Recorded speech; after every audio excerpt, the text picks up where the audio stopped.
I spent years tolerating disrespect without realizing that I was actually the one responsible for it. I had to learn to really value myself and start to command respect through my actions, words, and thoughts. If you're sick of being talked over, called names, ghosted, or made fun of, I'm sharing 3 tactics that will help you teach people how to respect you. First tactic, respect yourself first.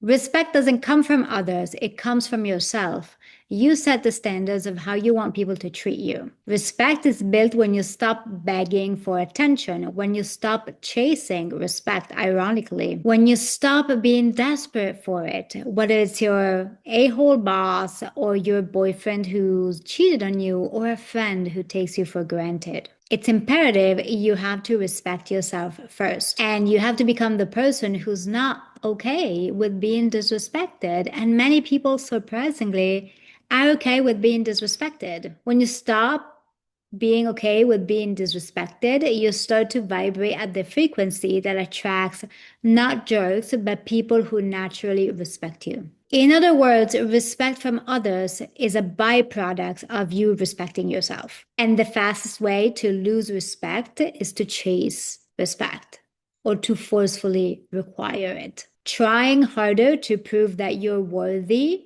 of being respected is a telltale sign that you don't respect yourself. Whenever a client or a friend comes to me and they're in a relationship with a narcissist or a disrespectful partner, it's so clear to me that the client does not respect themselves and that the disrespect that they're getting is a result of them having so little respect for themselves that they're willing to tolerate being abused and walked all over and over again. And we're talking about relationships that go on for decades. It's easy to point fingers and accuse a toxic partner. That's an easy target. It takes a lot more courage and honesty to look within and do the work of becoming the person who doesn't tolerate disrespect. But often what happens, and this doesn't negate the disrespect or the abuse or what they did to you, but what happens often is that people stay in bad relationships, entangled with narcissists for years, if not decades, trying harder and harder to prove that they're worthy.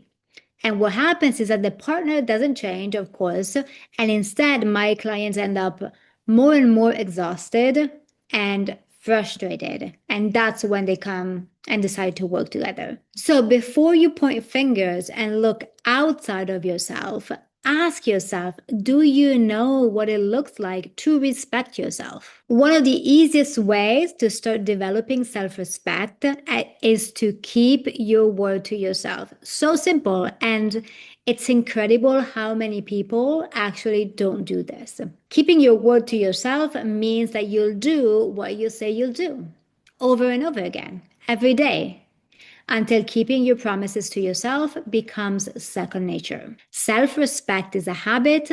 It's a muscle you develop by going to a metaphorical gym or following through on what you say you'll do. Second tactic, assess who gets to be in your life. If someone makes it harder for you to behave like a person who respects themselves, they need to be removed from your life. You can assess this fairly easily by asking yourself if you like who you are when you're around them. For instance, if you're trying really hard to improve your life and you've quit alcohol for the most part, but then you get together with your high school friends and they give you a hard time because you're not drinking, so you do drink socially with them and revert to some of your old past shitty attitudes and behaviors. In this moment, you have to realize that that is not healthy for you. That group of friends is not healthy for you. These friends are bad influences and you'd be better off letting them go. You've chosen to elevate yourself by quitting drinking and stupid behavior while they've chosen to stay the same. You're not a vibrational match anymore, and actually hanging out with them models your vibration to the point that you forget how to respect yourself. Of course, you could try to prove to them that it makes sense to not drink, Or you could try to convince them to stop drinking. But the fastest way to get what you want is to change your behavior, not theirs. So this is your opportunity to distance yourself from them. It's pointless to ask your friends to change. People don't change because we want them to. But what you can do, again, is to stop hanging out with them. Same thing if your boyfriend cheats on you. His behavior is not inherently disrespectful. What makes you lose respect for yourself is that you choose to stay. Again, people don't change because we forgive them or because we push harder to be seen and understood or to prove our worth. The situation doesn't change unless you do. Allowing disrespect to continue over and over is what makes a situation toxic, at least toxic for you. Your job is to walk away without endlessly complaining, drama, or late night Googling sessions of why they do what they do.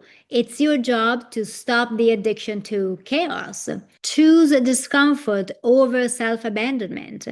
Choose to keep your dignity and your values. Keep the promises you've made to yourself and exit the situation. Respect is an action, not something you explain with endless words. No one can disrespect us without our permission. Leave people who make you feel out of alignment and leave environments that make you feel out of alignment.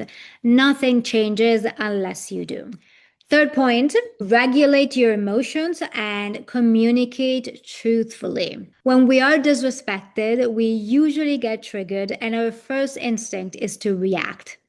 We might feel like yelling back, calling people's names, or pushing back on the disrespect. Instead, what's 100 times more powerful is to have boundaries and decide beforehand how we're going to behave next time someone disrespects us. We make a set of rules for ourselves to follow so that we keep our self-respect intact in any possible situation. You decide that when someone cheats on you, you just leave. You decide that when your boss lashes out at you, you just leave.